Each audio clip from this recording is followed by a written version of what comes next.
I mean, twice in one season, I'm the luckiest gal in the world. Our next guest, a three-time Pro Bowl tight end. He spent 7 seasons with the Niners and the Titans. You can catch him on Slips and Picks 500 with the guys from Bussin' with the Boys on YouTube. Taylor Luan usually joins the show. Delaney, you're like helping out your buddy in a big spot.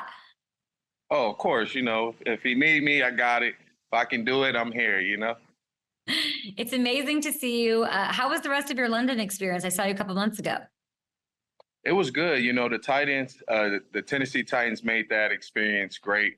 I was able to hang out with the fans, go to the practice field, go to the stadium, pretty much walk London. I haven't been able to do that. Usually playing with the team, you focus on just getting prepared for the game. So I was able to explore London, and I enjoyed it a lot. Well, I loved seeing you, and I remember you were rocking a Limp Bizkit T-shirt, which was my favorite thing of the whole weekend, I think. Yeah, I'm wearing, I don't know if you remember Living Colors. I'm wearing the Homie the Clown. Homie Don't Play That. I remember in Living Color. Yeah, of course. That's amazing. Yeah. I love the T-shirt game. It's always strong. Let's talk a little. Listen, we had a great game last night. We don't want to give love to the AFC South if we're not going to give love to the Titans. So maybe we can give love to these Ravens. It was 23-7. It was dominant. They're the top seed, top dogs in the AFC. They're not getting enough credit for a million things, but to lose Mark Andrews, how do you do that? How are they going to pick up the pieces? And this Isaiah Likely has emerged as such a big time target for Lamar. 70 yards last night, a touchdown last night. How did they do this? And what are you seeing out of this player? I mean, when a great guy like Mark Andrews goes down, that room needs to step up, and Likely is that guy. He's stepping up, and that's what you bring. You try to draft guys where if something was to happen to that key player, that you can count on this guy to step in, make plays, and just keep going. And that's what he's doing, and I'm glad that the coaches got him prepared, ready to go out there and make plays because, again, Lamar going to need him. The tight ends are usually – they say blankets, because we try to help them out and be there when they need us. So that's what he's doing, and it's exciting to see him playing well. How much credit does Lamar his passing numbers are up. He's breaking his own career highs. I know they brought in some help. They have Zay. They have a healthy Bateman. They've got Odell. But Lamar, no one can do what he does. I just don't think I think it's like we think it's normal or something, but it's not. It's not, and he gets, a lot of critics talk bad about Lamar and says he's not a passer, he's a runner, but he's showing us all of it. He's passing the ball, he's running the ball, he's winning games. And that's all that matters when you in that locker room is winning games, and the city only cares about winning games. And that's what he's doing. Until he stopped winning games, then we could complain. But at this point, he's doing just fine, winning these games, running the ball, passing the ball, he's spreading it out. He's getting guys like Odell involved, and, that's things we want to see. Yeah, Delaney, if you got to cast your vote for MVP right now, who would you pick? Oh, man, that's a tough one. Man, Brock been doing his thing. Lamar been doing his thing. Dak been doing his thing. It's just so many good quarterbacks right now that's playing well.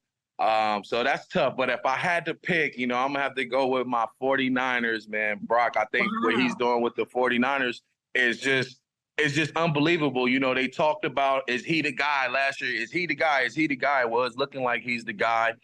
So give that man his credit. Why do you? Yeah. Well, Christian McCaffrey has a case for MVP as well. The Brock Purdy thing is super, super interesting. But this is their 6th consecutive game that they've won. They're now winners of back-to-back division titles for the first time since you, my friend, I believe. That's you were there in 2012 when that happened. Yes, you went to the Super Bowl that year.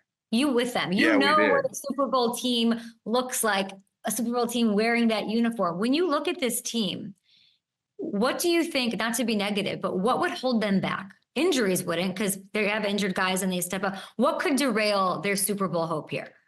I don't know. I would have to say injuries. We saw when they had injuries, they went on a 3-game losing streak. So can injuries be the only thing that holds these guys back? Because once they got healthy, they were unstoppable. You lose guys like Trent Williams, Debo, George, any one of those guys, Christian McCaffrey, I think that hurts the team. With them being successful and being able to win the Super Bowl, it's going to take everyone being healthy for them to get to that level and also walk away with that ring. Yeah, Brock left yesterday. And we had sort of had an argument on our production call. Not an argument, but everyone had different opinions. Some people thought when Brock left, oh my gosh, what's going to happen? This is terrible. And some people thought, okay, well, I'm not that worried because it's Shanahan, it's all these pieces, all of these studs. So it's super interesting. Who do you think's the most important person on that team? Like if that person left the field, it would not work anymore.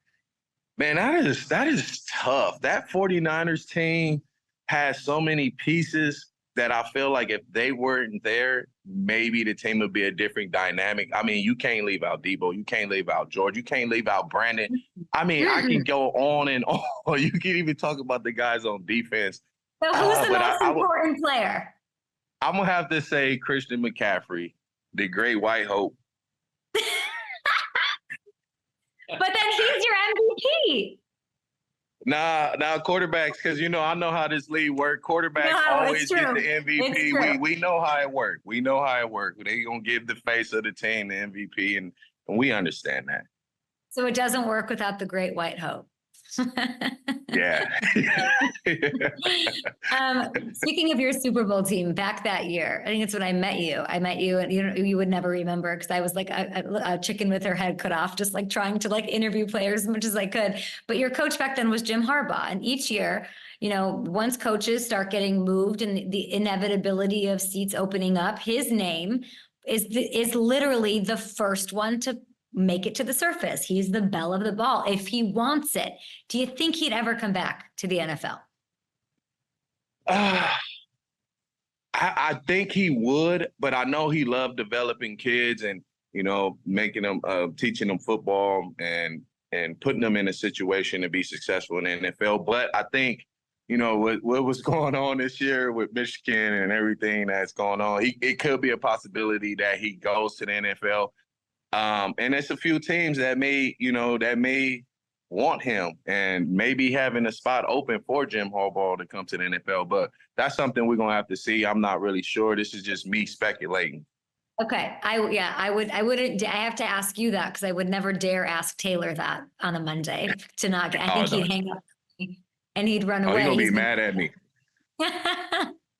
But here's the other question. What Taylor also does is he has made himself the best friend. He has superglued himself to the Cowboys.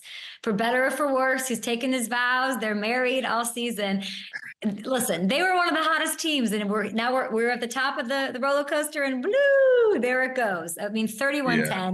It was embarrassing. They gave up 266 yards rushing. Okay. Dak was held to 134 passing yards. I want this. Listen, business is better when Dallas is good. The NFL is just a better thing when they're okay. What is the concern about this team in your eyes? It's funny. I had Dallas actually winning that game against Buffalo. And it was shocking just to see the game and the way they played. And I just felt like they didn't come out and play like the Dallas Cowboys we've been seeing in the past weeks. But at the end of the day, some speculations, people say they only play well against teams that are not good. And usually teams that are similar records are better. They lose. So, I mean, did we see that last night? What are we seeing with the Dallas Cowboys? Is it true? Is it teams that they know they can beat, they destroy, and teams that are equally or better than them, they lose to? That's something they're going to have to figure out. Again, I'm not in that locker room. I can only say what I see from outside that building. Yeah. Neither am I, and I've never played, but I've been looking at the numbers and tracking them like a sick pup because this show has been all over because Hamilton's so crazy. The road splits. I mean, they are undefeated at home. It is smooth sail. I don't know what it is. I don't know if it's that big screen. I don't know if Jerry goes in and gives them like a speech or like the snacks are better. I don't know. They're 3-4 on the road this year. It is, there's something to that. Micah Parsons was talking about it. He was tweeting about it yesterday, finally. So we're going to do a deeper dive into that. You didn't really want to answer what your biggest concern is. So I'm going to put it to you like this, Delaney, you're in the hot seat this morning. I love you. I'm sorry. Are you more concerned for a playoff run? Are you more concerned about Dak in the offense or the defense? I'm sorry, Dak, but I'm going to have to say Dak in the offense. I think I'm more worried about the offense not being able to put points on the board. Ooh, okay, let's move on. Let's talk about the Texans. They took out your Titans. Sad. More tough questions. So it moves these Texans to 8-6. So now there's this like 3 AFC South teams making the playoff scenario. Let me ask you this: if the Jags, Colts, and Texans, let's just say they all got in, which team is built? Which team do you have the most confidence in could win a playoff game? Oh, wow. You just picked all 3 of the enemy teams. I know. I know. I'm gonna have to say Jaguars. I'm gonna have to say Jaguars. I just feel like all around they're the better team out of the 2. But if CJ can get healthy and get back in there, I would say they a close second. But I'm gonna have to go with Jaguars right now. I just feel like they're the stronger team. They're more capable of going for a run. Yeah, I think when I look at the Jags and I think like, are they frauds? Are they whatever? I really just look at, and obviously like Trevor would have to be as close to 100% as possible or it falls apart. Yeah. But something about Doug Peterson just being in charge gives me confidence a little bit in that team. It was, listen, I saw you in London and I remember the first thing we talked about was Derrick Henry. And then I was screaming in the stadium, I think we might have it. Where is Derrick Henry ahead of that game, I think against the Ravens? Do we have that? Is Derrick Henry here? Oh. Derrick Henry! No, yeah. I don't, is he around? This was me after talking to you, after talking to Chris Johnson, and both of your answers, legends, 2 legends you both said, give him the ball more. What are we doing? Give Derrick Henry the ball now more. Now there's reports. We got news on Derrick Henry this morning that the Titans, of course, they're out of the playoff situation. They can't get in.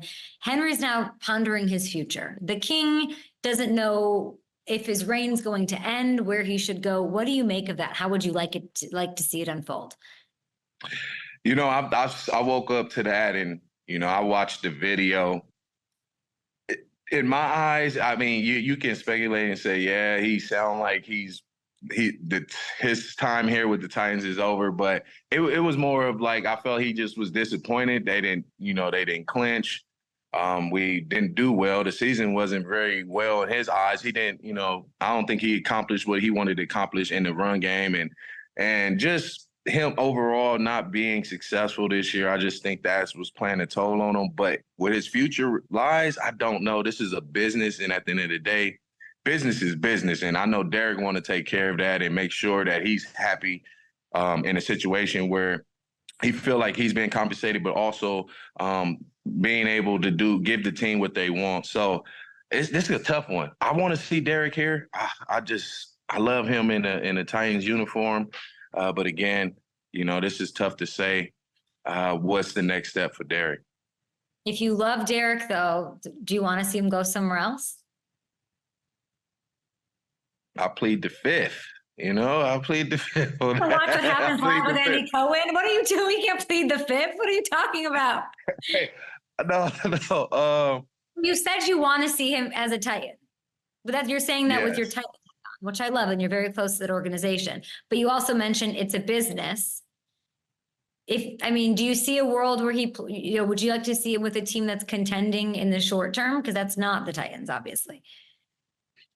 Yeah, at the moment, it's not the Titans. So, yeah, I can understand what you're saying. Yeah, I would definitely love to see him have the opportunity to be on the main stage and play in a Super Bowl. And I wish that for all my guys, you know what I mean? I'm happy when they go in great situation like A.J. Brown being able to go to the Eagles and now having that success he has. So, yes, if Derrick is able to go to another team and have great success, then that's what I want for him. I think you're too close to the situation. Hey, everybody. Thank you so much for watching. Subscribe right here. Do it now for the latest from Up and Adams.